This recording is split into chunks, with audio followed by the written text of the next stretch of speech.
And we're back. I had to run to the parts store to pick up a hex head socket set that would contain a 14 millimeter to remove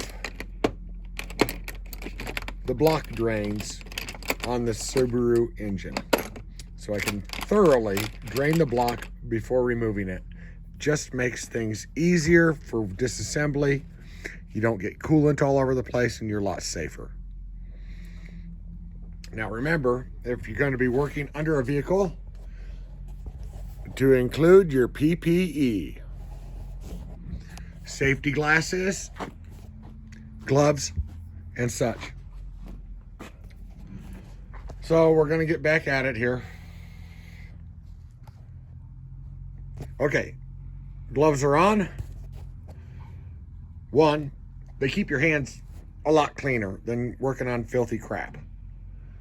Two, they help prevent injury. So let's see what we got here.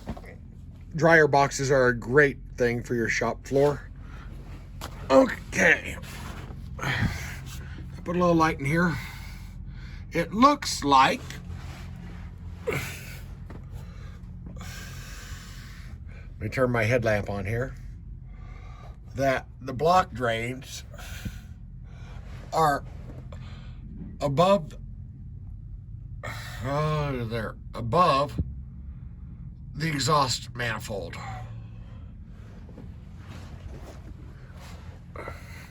On both sides. So, best bet will be to remove the exhaust. 3 nuts there. They appear to be 14 millimeter. I'll hit them with some penetrating oil. 3 on each collector to head. More visible on this side. 1, 2, and 3. Remove the exhaust manifold. Then drain the block by removing the plugs. Remove engine mount 1, engine mount 2, and do a little research and figure out where the access for the flex plate to harmonic balancer bolts is. I'm betting the only way to get to it is through the starter access. But that's just a quick bet.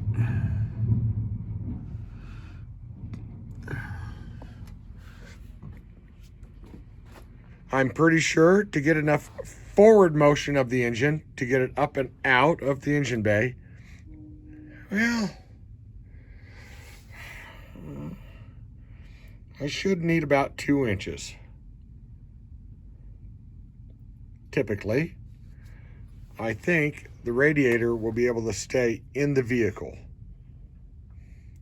along with the fans and assembly.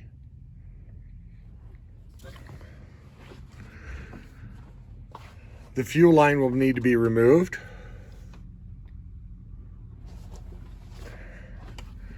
And it looks like the EGR, exhaust gas recirculation, should probably stay until the engine's disassembled. But besides that, I think it'll come out pretty cakey. Thanks for watching.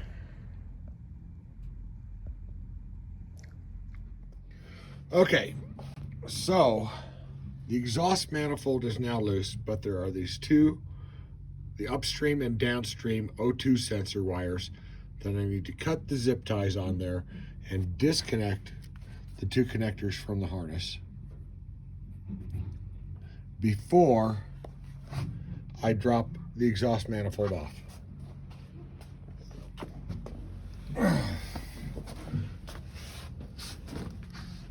The nuts from the exhaust manifold to the block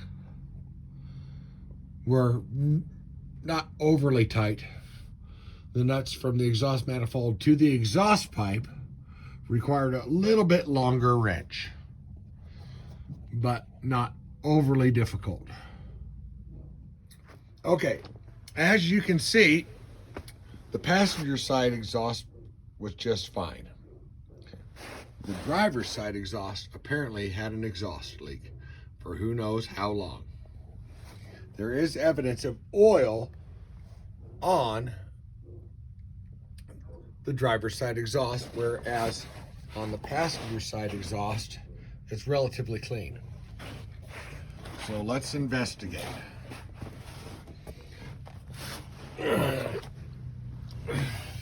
Yep, definitely the driver's side valve cover is leaking oil.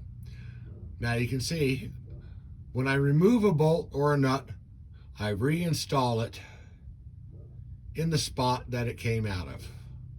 It's just an easy way for me to keep track of all the nuts and bolts on a project.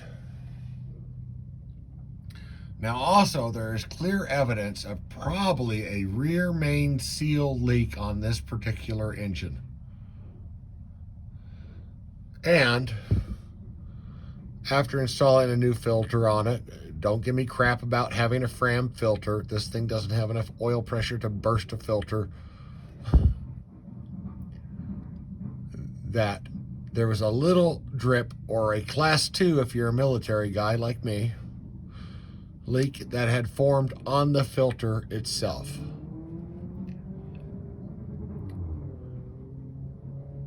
Next step, to remove block drain 1, block drain 2, and drain the coolant out of this.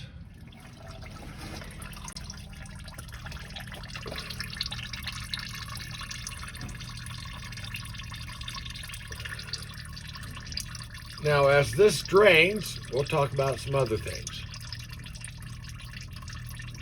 If you've ever pulled or disassembled an engine before, you always seem to end up with the mess of coolant.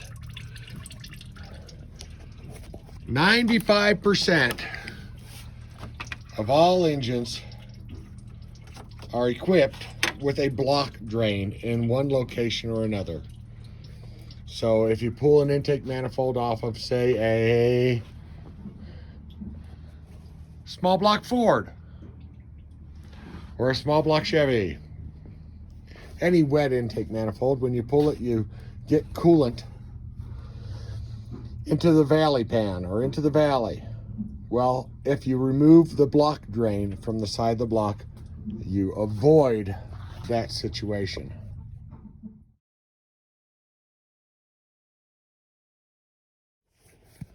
Now, I'm not going to lie to you.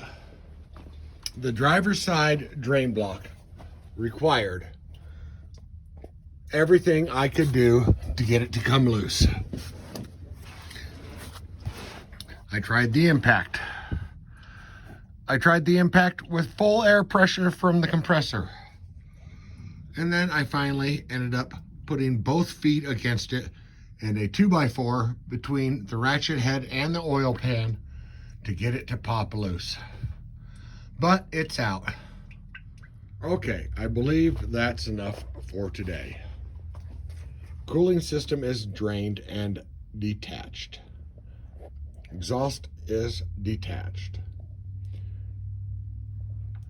A little bit of wiring harness to do. Flex plate bolts and bell housing and engine mount bolts.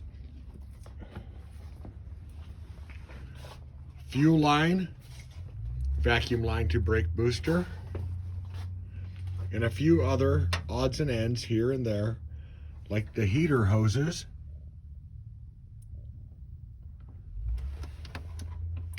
and this should be ready to come out.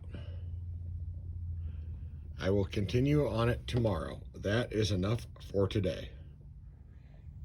And of course, while I was reinstalling the block plugs, I dropped the extension and the 14mm hex head socket into the bucket of coolant. Wouldn't you know it?